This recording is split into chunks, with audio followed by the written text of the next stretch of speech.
জাহান্নামের ভেতরে লক্ষ লক্ষ কোটি কোটি কাফির মুশরিককে দেওয়ার পরেও জাহান্নাম বলবে হালমিম মাজিদ, আরো আছে নাকি, আরো দাও।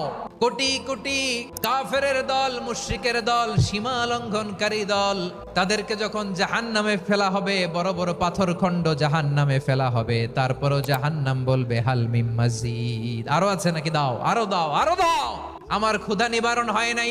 জাহান্নামে তো উত্তপ্ত হবে, জ্বলন্ত হবে, ভয়ঙ্কর হবে। জাহান্নামের এক অংশ আরেক অংশকে খেয়ে ফেলবে। আল্লাহু আকবার। ফেরেশতারাও টালমাটাল হয়ে যাবে। কোটি কোটি মুশরিক কাফেরদেরকে জাহান্নামে নিক্ষেপ করার পরেও জাহান্নাম ঠান্ডা হবে না, শান্ত হবে না, বলবে হাল মিম মাজিদ, আরো আছে নাকি, আরো দাও। তখন আল্লাহ তাআলার কুদরতি পা জাহান্নামের ভেতরে ঢুকিয়ে দিবেন।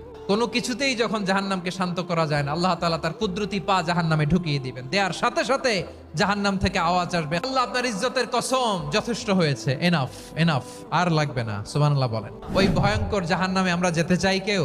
আমরা সব সময় ওই জাহান্নাম থেকে আল্লাহর কাছে পানাহা চাই। আওয়াজ করে বলেন ঠিক কিনা?